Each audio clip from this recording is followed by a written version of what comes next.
Hello ನಮಸ್ಕಾರ, welcome back to my YouTube channel. So ನಾನು ಇವತ್ತು ಏನಪ್ಪ ನಾನು ವಿಡಿಯೋ ಮಾಡ್ತಾಯಿದ್ದೀನಿ ಅಂತಂದರೆ ನನ್ನ ಬಾಯ್ ಬೇಬಿಯ ಸ್ಕ್ಯಾನಿಂಗ್ ರಿಪೋರ್ಟ್ನ ನಾನು ನಿಮ್ಮ ಜೊತೆ ಶೇರ್ ಮಾಡ್ತಾಯಿದ್ದೀನಿ. ಸೊ ನನ್ನ ಬೇಬಿಯ ಹಾರ್ಟ್ ರೇಟ್ ಮತ್ತು ಪ್ಲೆಸೆಂಟ ಪೊಸಿಷನಿಂದ ನಾವು ಬಾಯ್ ಬೇಬಿನ ಗರ್ಲ್ ಬೇಬಿನ ಅಂತ ನಾವು ತಿಳ್ಕೊಬೋದಾ ಅನ್ನೋ ಕ್ಯೂರಿಯಾಸಿಟಿನ ಬ್ರೇಕ್ ಮಾಡೋದಕ್ಕೋಸ್ಕರ ನಾನು ಈ ವಿಡಿಯೋನ ಮಾಡ್ತಾಯಿದ್ದೀನಿ. ಸೊ ಹಾಗೆ ಕೆಲವೊಬ್ಬರಿಗೆ ವಿಡಿಯೋ ಅಂದರೆ ಸ್ಕ್ಯಾನಿಂಗ್ ಮಾಡಿಸ್ಕೊಂಬಂದಿರ್ತಾರೆ, ಡಾಕ್ಟರ್ ಹೇಳಿದ್ದನ್ನು ಮಾತ್ರ ತಿಳ್ಕೊಂಡು ಸುಮ್ಮನೆ ಆಗಿಬಿಡ್ತಾರೆ. ಅದ್ರ ಬಗ್ಗೆ ಏನೂ ಕಾನ್ಸಂಟ್ರೇಟ್ ಮಾಡೋಕ್ಕೆ ಗೊತ್ತಾಗಿರಲ್ಲ. ಸೊ ಯಾವ ರೀತಿಯಾಗಿ ನಾವು ಈಸಿಯಾಗಿ ನಾವು ಅನಲೈಸ್ ಮಾಡ್ಬೋದು, ಯಾವ ರೀತಿಯಾಗಿ ಈಸಿಯಾಗಿ ನಾವು ಓದಿ ಅರ್ಥ ಮಾಡ್ಕೋಬೋದು ಅಂತ ಇವತ್ತಿನ ವಿಡಿಯೋದಲ್ಲಿ ನಾನು ಹೇಳ್ತಾ ಹೋಗ್ತೀನಿ. ಸೊ ಬನ್ನಿ, ಯಾರೆಲ್ಲ ಸಬ್ಸ್ಕ್ರೈಬ್ ಮಾಡದೆ ನನ್ನ ಚಾನಲ್ನ ವಾಚ್ ಮಾಡ್ತಾ ಇದ್ದೀರಾ ದಯವಿಟ್ಟು ಸಬ್ಸ್ಕ್ರೈಬ್ ಮಾಡಿ, ಈ ವಿಡಿಯೋನ ಆದಷ್ಟು ಹೆಲ್ಪ್ ಆಗೋರಿಗೆ ಶೇರ್ ಮಾಡಿ ಅಂತ ಹೇಳ್ತಾ ಈ ವಿಡಿಯೋನ ಸ್ಟಾರ್ಟ್ ಮಾಡ್ತಾ ಇದ್ದೀನಿ. ನನ್ನ ಗಂಡು ಮಗುವಿನ ಸ್ಕ್ಯಾನಿಂಗ್ ರಿಪೋರ್ಟ್ನ ನಾನು ನಿಮ್ಮ ಜೊತೆ ಶೇರ್ ಮಾಡ್ತಾ ಇದ್ದೀನಿ. ಇದರಲ್ಲಿ ನಾವು ಮುಖ್ಯವಾಗಿ ತಿಳ್ಕೊಬೇಕಾಗಿರೋಂಥ ಕೆಲವೊಂದು ಅಂಶಗಳನ್ನ ನಾನಿಲ್ಲಿ ನಿಮಗೆ ಕಂಪ್ಲೀಟಾಗಿ ಎಕ್ಸ್ಪ್ಲೇನ್ ಮಾಡ್ತಾ ಹೋಗ್ತೀನಿ. ಸೊ ಇದರಲ್ಲಿ ಮೇಯ್ನ್ ಥಿಂಗ್ ನಾವು ತಿಳ್ಕೊಬೇಕಾಗಿರೋದು ಏನಪ್ಪ ಅಂತಂದರೆ, ಬೇಬಿಯ ಹಾರ್ಟ್ ರೇಟ್ ಎಷ್ಟಿದೆ ಅಂತ ನಾವು ಈಸಿಯಾಗಿ ತಿಳ್ಕೊತೀವಿ. ಯಾಕೆಂತಂದರೆ FHR ಅಂತ ಹಾಕಿರ್ತಾರೆ, ಅಂದರೆ ಫೇಟಲ್ ಹಾರ್ಟ್ ರೇಟ್ ಅಂತ. ಸೊ ನೋಡಿ, ನನ್ನ ಬೇಬಿಯ ಫೇಟಲ್ ಹಾರ್ಟ್ ರೇಟ್ ಬಂದು 158 BPM ಇದೆ, ಅಂದರೆ 158 ಬೀಟ್ಸ್ ಪರ್ ಮಿನಿಟ್ ಅಂತ ಇದು. ಸೊ ಕೆಲವರು ಹೇಳ್ತಾರೆ 140 ಎಬೋ ಇದ್ದರೆ ಅದು ಗರ್ಲ್ ಬೇಬಿ, 140 ಬಿಲೋ ಇದ್ದರೆ ಅದು ಬಾಯ್ ಬೇಬಿ ಅಂತ. ಸೊ ಅದು ಸುಳ್ಳಾಗ್ತಾ ಹೋಗುತ್ತೆ. ಹೇಗೆ ಅಂತ ನಿಮಗೆ ನೆಕ್ಸ್ಟ್ ನನ್ನ ಕಂಟಿನ್ಯೂಟಿ ಇರೋವಂಥ ಸ್ಕ್ಯಾನಿಂಗ್ ರಿಪೋರ್ಟ್ಸ್ನ ತೋರಿಸ್ತಾ ಹೋಗ್ತೀನಿ. ಸೊ ಆವಾಗ ನಿಮಗೆ ಗೊತ್ತಾಗುತ್ತೆ ಅಪ್ ಟು 9 ಮಂತ್ಸ್ವರೆಗೂ ಯಾವ ಥರ ಫ್ಲಕ್ಚುಯೇಟ್ ಆಗಿದೆ ಅಂತ. ಸೊ ಅದು ಗ್ರಾಫ್ ಚೇಂಜ್ ಆಗ್ತಾ ಹೋಗುತ್ತೆ. ಓಕೆ, ಇದರಲ್ಲಿ ನೆಕ್ಸ್ಟ್ ಬಂದು ಜೆಸ್ಟೇಷನಲ್ ಏಜ್ ಬೈ USG, ಅಂದರೆ ನನ್ನ ಡೇಟ್ನ ಪ್ರಕಾರ, ಸ್ಕ್ಯಾನಿಂಗ್ ಡೇಟ್ನ ಪ್ರಕಾರ ಬೇಬಿ ಏಜ್ ಬಂದು 7 ವೀಕ್ಸ್ 4 ಡೇಸ್ ಆಗಿದೆ. ಸೊ LMP ಡೇಟ್ನ ಪ್ರಕಾರ 8 ವೀಕ್ಸ್ ಆಗಿದೆ. But gestational age by USG ಅಂದರೆ ಸ್ಕ್ಯಾನಿಂಗ್ ರಿಪೋರ್ಟ್ನ ಪ್ರಕಾರ 7 ವೀಕ್ಸ್ 4 ಡೇಸ್ ಆಗಿದೆ. ಸೊ ಇದರ ಆಧಾರದ ಮೇಲೆ ನನ್ನ ಎಕ್ಸ್ಪೆಕ್ಟೆಡ್ ಡೆಲಿವರಿ ಡೇಟ್ EDD ಅಂದರೆ expected delivery date by USG ಅದು ಬಂದು ನನಗೆ ಸೆಪ್ಟೆಂಬರ್ 28 ಅಂತ ಕೊಟ್ಟಿದ್ದಾರೆ, 2019. ಸೊ ನನಗೆ ಇದು ಕೂಡ ಬೇಗನೆ ಆಯಿತು, ಅಂದರೆ 28ಗೆ ಡೇಟ್ ಕೊಟ್ಟಿದ್ದು 16ನೇ ಡೆಲಿವರಿ ಆಯಿತು. ಸೊ ನೆಕ್ಸ್ಟು ಇದರಲ್ಲಿ ಇಂಪ್ರೆಷನ್ ಕೊಟ್ಟಿರೋದು ಸಿಂಗಲ್ ಅರ್ಲಿ ಇದೆ ಪಾಪು ಅಂತೇಳಿ, ಅಂದರೆ ಸಿಂಗಲ್ ಫೇಟಲ್ ಇದೆ ಅಂತ ಹೇಳಿ. ಅದ್ರ ಏಜ್ ಬಂದು 7 ವೀಕ್ಸ್ 5 ಡೇಸ್ +or- 4 ಡೇಸ್ ಅಂತ. ಸೊ ಅದು +or- 5 to 4 ಡೇಸು ವೇರಿಯೇಷನ್ ಬರುತ್ತೆ ಅಂತ ಹೇಳಿದ್ದಾರೆ. ಸೊ ಆ ಬಾಯ್ ಬೇಬಿದು ಫಸ್ಟ್ ಸ್ಕ್ಯಾನಿಂಗ್ ರೀತಿಯಲ್ಲಿ ನೋಡಿ ಈ ಥರ ಇರುತ್ತೆ. ಈ ಬೇಬಿ ಗೊತ್ತೇ ಆಗಲ್ಲ ಇದು ಬೇಬಿನ ಅಂತ. ಎಷ್ಟು ಖುಷಿ ಆಗುತ್ತೆ ಆ ಬೇಬಿದು ಲೈವ್ ಇದೆ ಅಂತ ತೋರಿಸ್ದಾಗ. ಮತ್ತು ಹಾರ್ಟ್ ರೇಟ್ ಕೇಳುತ್ತಲ್ಲ ಫಸ್ಟ್ ಟೈಮ್ ನಮಗೆ, ಸೊ ಅದಂತೂ ಎಕ್ಸ್ಪ್ರೆಸ್ ಮಾಡೋದಕ್ಕೆ ಆಗಲ್ಲ. ನೋಡಿ, ಇಷ್ಟೇ ನನ್ನ ಮಗು ಇರೋದು. 2nd ಮಂತ್ ಪ್ರೆಗ್ನೆನ್ಸಿಯಲ್ಲಿ 8 ವೀಕ್ಸಿಗೆ ಇಷ್ಟಿದೆ. ಸೊ ಇದು ಝೂಮ್ ಹಾಕಿರೋದ್ರಿಂದ ಇಷ್ಟು ಕಾಣ್ತಿದೆ. ಆ್ಯಕ್ಚುಲಿ ಝೂಮ್ ಔಟಲ್ಲಿ ಇಷ್ಟು ಕೂಡ ಕಾಣಲ್ಲ. ನೋಡಿ, ಎಲ್ಲಾದರೂ ಗೊತ್ತಾಗುತ್ತಾ? ಸೊ ಇಷ್ಟೇ ಇರೋದು ಬೇಬಿ. ಓಕೆನಾ, ನೆಕ್ಸ್ಟ್ ಇವಾಗ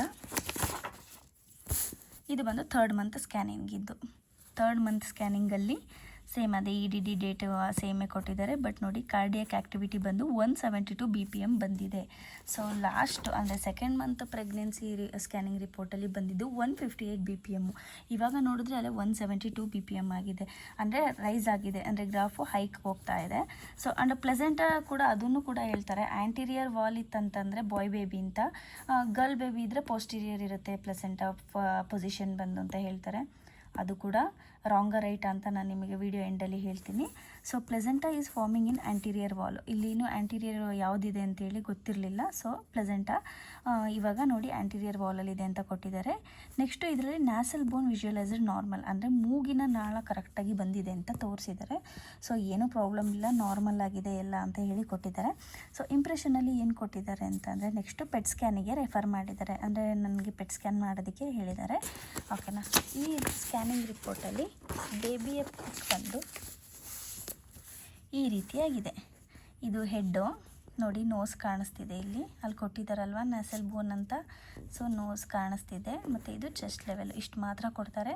ಲೋಯರ್ ಬಾಡಿನ ಅವ್ರು ಯಾವುದೇ ಕಾರಣಕ್ಕೂ ಪ್ರೆಸೆಂಟ್ ಮಾಡಲ್ಲ, ಯಾಕೆಂತಂದರೆ ಜೆಂಡರ್ ಪ್ರಿಡಿಕ್ಷನ್ ಅದು ತಪ್ಪು, ಶಿಕ್ಷಾರ್ಹ ಅಪರಾಧ ಅಂತ. ಸೊ ನೆಕ್ಸ್ಟ್ ಬಂದು ಇದು 3rd early scan, NT scan, ಅದೇ ಪೆಟ್ ಸ್ಕ್ಯಾನ್ ಹೇಳಿದ್ದಾರೆ ಅಂತ ಹೇಳಿದ್ನಲ್ವ, NT scan. So NT scan ಮಾಡೋಕ್ಕೆ ಹೇಳಿದ್ದಾರೆ. ನನ್ನ ಲಾಸ್ಟ್ ಸ್ಕ್ಯಾನಿಂಗ್ ಮಾಡಿಸಿದ್ದು 19th ಮಾರ್ಚು. ಸೊ ಇದು ಮಾಡಿಸಿರೋದು April 1st. ಸೊ ನನಗೆ ತುಂಬ ಹೊಟ್ಟೆ ನೋವು ಬರ್ತಾಯಿತ್ತು. ಎಷ್ಟು ಹೊಟ್ಟೆ ನೋವು ಬರ್ತಿತ್ತು ಅಂದರೆ ಅಂದರೆ ಬೇಬಿ ಎಲ್ಲ ಪೊಸಿಷನ್ ಎಲ್ಲ ನಾರ್ಮಲ್ ಇದೆ, ಕೊಡ್ತಾ ಇರೋ ಟ್ರೀಟ್ಮೆಂಟ್ ಎಲ್ಲ ಕರೆಕ್ಟಾಗಿದೆ, ಮತ್ತು ಸ್ಕ್ಯಾನಿಂಗಲ್ಲೂ ಕೂಡ ಏನೂ ಪ್ರಾಬ್ಲಮ್ ಇಲ್ಲ. ಆದರೂ ಕೂಡ ಹೊಟ್ಟೆ ನೋವು ಬರ್ತಿತ್ತು. ನನಗೇನು ಕೆಲಸ ಮಾಡೋಕ್ಕಾಗ್ತಿರ್ಲಿಲ್ಲ, ಕೂತ್ಕೊಳ್ಳೋಕ್ಕಾಗ್ತಿರ್ಲಿಲ್ಲ, ಮಲ್ಕೊಳ್ಳೋಕ್ಕಾಗ್ತಿರ್ಲಿಲ್ಲ, ಅಷ್ಟು ಹೊಟ್ಟೆ ನೋವು, ಕಿಬ್ಬೊಟ್ಟೆ ನೋವು ಬರೋದು. ಅಂದರೆ ಹೊಕ್ಕಳದಿಂದ ಕೆಳಗಡೆ ಹೊಟ್ಟೆ, ಅದು ಕಿಬ್ಬೊಟ್ಟೆ ಅಂತೀವಿ ನಾವು. ಸೊ ಆ ಕಿಬ್ಬೊಟ್ಟೆ ನೋವು ಬರ್ತಿತ್ತು. ಸೊ ಅದಕ್ಕೋಸ್ಕರ ತೋರಿಸಿದ್ದಕ್ಕೆ ಸೊ ಓಕೆ ಈ ಸ್ಕ್ಯಾನ್ನ ಹೇಳಿದ್ರು, ಈ ಸ್ಕ್ಯಾನ್ ಮಾಡಿಸಿ ಏನೂ ಆಗಿಲ್ಲ, ನೋಡೋಣ ಒಂದ್ಸಲ ಅಂತ ಮಾಡಿಸಿದ್ವಿ. ಸೊ ಇದರಲ್ಲಿ FHR ನೋಡಿ 162 BPM ಇದೆ, 158 ಇದ್ದಿದ್ದು. ನೆಕ್ಸ್ಟ್ ಸ್ಕ್ಯಾನಲ್ಲಿ 172 ಇತ್ತು. ಈಗ ಇಲ್ಲಿ ನೋಡಿ 172 ಇತ್ತು. ಇವಾಗ ನೋಡಿದ್ರೆ ಅಲ್ಲಿ 162 ಆಗಿದೆ. ಅಂದರೆ ಗ್ರಾಫ್ ರೈಸ್ ಆಗಿದ್ದು ಮತ್ತು ಡೌನ್ ಬಂತು. ಇವಾಗ 162 ಅಂದರೆ 140 ಎಬೋನೇ ಇದೆ, ಬಿಲೋ ಅಂತೂ ಬಂದಿಲ್ಲ. ಓಕೆನಾ. ನೆಕ್ಸ್ಟ್ ಬಂದು ನ್ಯೂಚಲ್ ಥಿಕ್ನೆಸ್ಸು 1.2 mm ಇದೆ. ಅಂದರೆ ಅದರದ್ದು ಬೇಬಿ ಸುತ್ತ ಕವಚ ಏನಿರುತ್ತೆ ಸೊ ಅದು ಥಿಕ್ನೆಸ್ ಕೊಟ್ಟಿದ್ದಾರೆ. ನಾಸಲ್ ಬೋನ್ ಎಕೋ ಈ ಸೀನ್ ಅಂತ ಕೊಟ್ಟಿದ್ದಾರೆ. ಅದು ಎಲ್ಲನ ಏನು ಅವಶ್ಯಕತೆ ಇಲ್ಲ, ಯಾಕೆಂದರೆ ಎಲ್ಲದೂ ಕೂಡ ನಾರ್ಮಲಾಗೇ ಇದೆ. ಸೊ ಇಲ್ಲಿ ಪ್ಲೆಸೆಂಟ ನೋಡಿ, ಇಲ್ಲಿ ಕೂಡ ಆ್ಯಂಟೀರಿಯರೇ ಇದೆ ಪ್ಲೆಸೆಂಟ. ಓಕೆನಾ. ಸೊ ಇಲ್ಲಿ ಕೂಡ ಏನು ಚೇಂಜ್ ಆಗಿಲ್ಲ ಪೊಸಿಷನ್. ಇದು ಪ್ಲೆಸೆಂಟ ಬಂದು ಆ್ಯಂಟೀರಿಯರ್ ಇದೆ. ಗೆಸ್ಟೇಷನಲ್ ಏಜ್ ಅಂದರೆ ಇದು ಆ್ಯಸ್ ಪರ್ ಸ್ಕ್ಯಾನಿಂಗ್ ರಿಪೋರ್ಟ್ ಇದು 13 weeks 6 days ಆಗಿದೆ ಬೇಬಿಯ ಏಜ್ ಬಂದು. ಸೊ ಅದರ ಪ್ರಕಾರ ನನಗೆ ಡೆಲಿವರಿ ಡೇಟ್ ಕೊಟ್ಟಿರೋದು October 1st ಅಂತ. ಓಕೆನಾ. ಸೊ ಇದರಲ್ಲೂ ಕೂಡ ಕಿಡ್ನೀಸ್ ಆಲ್ರೆಡಿ ವಿಜುವಲೈಸ್ ಆಗಿದೆ, ಅಂದರೆ ಕಿಡ್ನೀಸ್ ಎಲ್ಲ ಕರೆಕ್ಟಾಗಿ ನಾರ್ಮಲ್ ಸೈಜ್ ಆಗಿದೆ, ಮೆಟರ್ನಲ್ ಅಬ್ಡೋಮನ್ ಕೂಡ ನಾರ್ಮಲ್ ಇದೆ ಅಂತ ಹೇಳಿ ಕೊಟ್ಟಿದ್ದಾರೆ. ಸೊ ಈ ಸ್ಕ್ಯಾನಿಂಗ್ ರಿಪೋರ್ಟಲ್ಲಿ ಗೊತ್ತಾಗಿದೆ ಏನಪ್ಪ ಅಂತಂದರೆ ನನ್ನ ಹೊಟ್ಟೆ ನೋವಿಗೆ ಕಾರಣ ಏನೂ ಇಲ್ಲ ಪ್ರಾಬ್ಲಮ್ ಅಂತ. ಆದರೂ ಕೂಡ 5 monthsವರೆಗೂ ನನಗೆ ಹೊಟ್ಟೆ ನೋವು ಹೋಗಲೇ ಇಲ್ಲ. ಅದು ಏನಕ್ಕೆ ಅಂತ ದೇವರಿಗೆ ಗೊತ್ತು. ಓಕೆ. ನೆಕ್ಸ್ಟ್ ಇದರಲ್ಲಿ ಬೇಬಿ ಪೊಸಿಷನ್ ಈ ಥರ ಕೊಟ್ಟಿದ್ದಾರೆ. ಸೊ ಏನು ತಳ ಬುಡ ಏನು ಗೊತ್ತಾಗಲ್ಲ, ಪಾಪು ಎಲ್ಲಿದೆ ಅಂತಲೂ ಗೊತ್ತಾಗಲ್ಲ. ನಿಮ್ಗೇನಾದರೂ ಗೊತ್ತಾದರೆ ಕಮೆಂಟ್ ಮಾಡಿ. ಓಕೆನಾ. ಐ ಥಿಂಕ್ ಇದು ಫೇಸ್ ಅಂದ್ಕೊತೀನಿ, ಈ ಸೈಡ್ ಕಳಿಸಿದ್ದಾರೆ ಅನಿಸುತ್ತೆ. ಓಕೆ. ಡೈರೆಕ್ಟಾಗೆ ಪಾಪುನ ನೋಡಿದ್ದೀನಿ. ಸೊ ಇದ್ರ ಬಗ್ಗೆ ಇವಾಗ ಏನೂ ಇಂಟ್ರೆಸ್ಟ್ ಅನಿಸಲ್ಲ. ಓಕೆ. ನೆಕ್ಸ್ಟ್ ಸ್ಕ್ಯಾನ್ ಬಂದು 5th month ಸ್ಕ್ಯಾನು. ಈ 5th month ಸ್ಕ್ಯಾನಲ್ಲಿ ನಮಗೆ ಖುಷಿಯಾಗೋ ವಿಚಾರ ಇದರಿಂದ ಏನು ಗೊತ್ತಾಗುತ್ತೆ ಅಂತಂದರೆ ನನ್ನ ಬೇಬಿಯ ವೆಯ್ಟ್ ಎಷ್ಟಿದೆ ಅಂತ. ಸೊ ಸ್ವಲ್ಪ ಹೊಟ್ಟೆ ಕಾಣೋದಕ್ಕೆ ಶುರುವಾಗಿರುತ್ತೆ, ಅದು ಎಕ್ಸ್ಪ್ರೆಸ್ ಮಾಡೋದಕ್ಕಾಗಲ್ಲ ಖುಷಿ ಕ್ಷಣಗಳನ್ನ. ಸೊ ಮಿರರ್ ಮುಂದೆ ನಿಂತ್ಕೊಂಡು ನನ್ನ ಪಾಪು ಬೆಳೀತಾ ಇರೋದನ್ನು ನೋಡ್ಕೊತಾ ಇದ್ದರೆ ತುಂಬ ಖುಷಿಯಾಗುತ್ತೆ. ಒಳಗಡೆ ನಾವೇ ಒಂದು ಪುಟ್ಟ ಪ್ರಪಂಚದಲ್ಲಿರ್ತೀವಿ. ಸೊ ನಮ್ಮೊಳಗೆ ಇನ್ನೊಂದು ಪ್ರಪಂಚ ಫಾರ್ಮ್ ಆಗ್ತಿದೆ ಅಂದರೆ ಯಾರಿಗೆ ತಾನೇ ಖುಷಿ ಆಗಲ್ಲ ಅಲ್ವಾ. ಅದನ್ನೆಲ್ಲ ಎಂಜಾಯ್ ಮಾಡೋದಕ್ಕೆ ಅವಕಾಶ ಇರೋದು ಓನ್ಲಿ ಫಾರ್ ಲೇಡೀಸ್. ಅದಕ್ಕೆ ನಮ್ಮ ಪುಣ್ಯ ಅಂತಲೇ ಹೇಳ್ಬೋದು. So okay. ನೆಕ್ಸ್ಟು ವೆಯ್ಟ್ ಬಂದು ಬೇಬಿ ವೆಯ್ಟು 323 grams ಇದೆ, 323 ಗ್ರಾಮ್. ನನ್ನ ಬೇಬಿ ವೆಯ್ಟ್ ಬಂದು 1/4 kg ಸ್ವಲ್ಪ ಜಾಸ್ತಿ ಇದೆ ಅಷ್ಟೆ. ಅದು ಏನು 5th monthಲ್ಲಿ.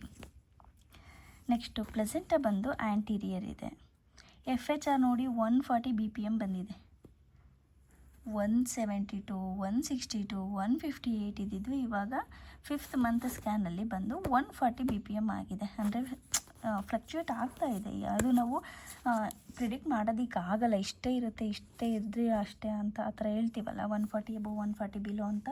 ಸೊ ಆ ಥರ ಇಲ್ಲ. ಬಟ್ 140 above ಇದೆ ನನ್ನ ಬಾಯ್ ಬೇಬಿಯ ಸ್ಕ್ಯಾನಿಂಗ್ ರಿಪೋರ್ಟಲ್ಲಿ FHR ಅಂದರೆ fatal heart rate. So placenta ಬಂದು ಆ್ಯಂಟೀರಿಯರ್ ಪೊಸಿಷನ್ ಇದೆ, ಗ್ರೇಡ್ 1 ಮೆಚುರಿಟಿ ಇದೆ. ಓಕೆನಾ. ಲಿಕ್ಕಲ್ ವಾಲ್ಯೂಮ್ ಈಸ್ ನಾರ್ಮಲ್. ಸೊ ಯಾವುದು ಏನು ಪ್ರಾಬ್ಲಮ್ ಇಲ್ಲ ಅಂತಲೇ ಇದರಲ್ಲಿ ಈಸಿಯಾಗಿ ಗೊತ್ತಾಗುತ್ತೆ.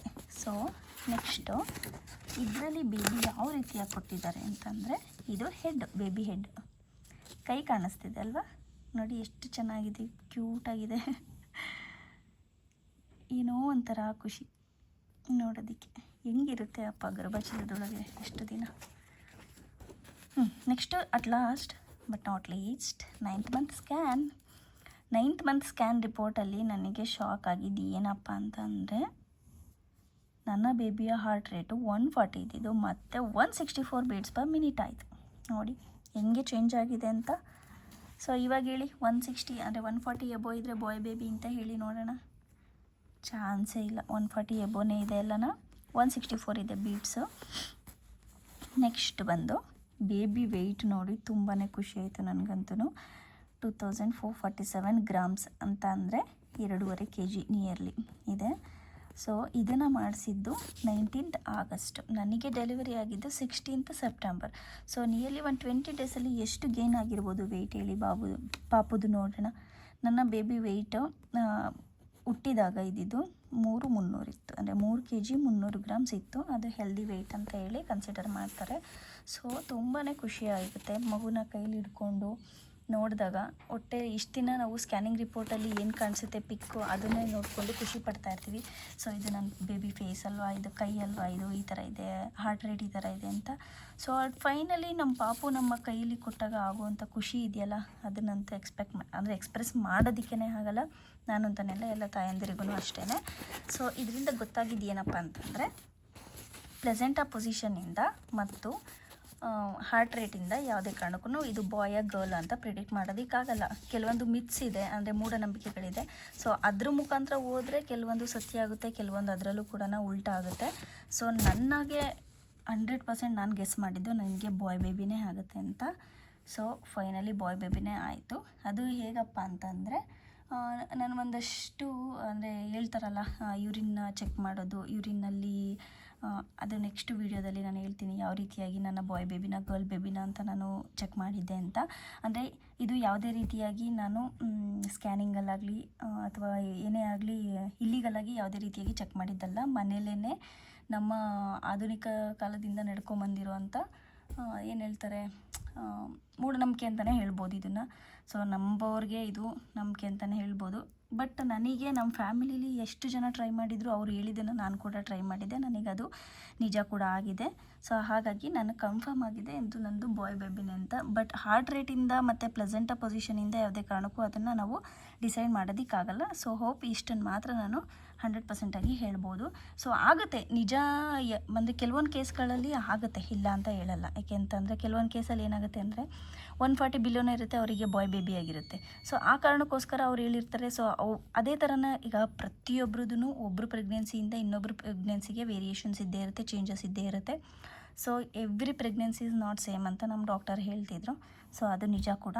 ಸೊ ಹಾಗಾಗಿ ಒಬ್ಬೊಬ್ಬರು ಬಾಡಿಗೆ ತಕ್ಕನಾಗಿ ಅವರವರ ಚೇಂಜಸ್ಸು ನಮಗೆ ಅದು ಸಿಮ್ಟಮ್ಸು ಕಾಣ್ತಾ ಹೋಗುತ್ತೆ. ಸೊ ಏನಂದರೆ ಎಲ್ಲೋ ಒಂದು ಕಡೆ ಸಿಂಕ್ ಆಗುತ್ತೆ ಅಷ್ಟೇ ಅನ್ನೋದು ಬಿಟ್ಟರೆ, ಬಟ್ ಇದು 100% ನಿಜ ಅಂತೂ ಅಲ್ಲ ಅಂತ ನನ್ನ ಪರ್ಸ್ನಲ್ ಒಪಿನಿಯನ್ ಇದು. So thank you so much for watching. ಹೀಗೆ ವಾಚ್ ಮಾಡ್ತಾಯಿರಿ. ನೆಕ್ಸ್ಟ್ ವೀಡಿಯೋದಲ್ಲಿ ಸಿಗ್ತೀನಿ. ಅಲ್ಲಿವರೆಗೂ take care, love you, bye.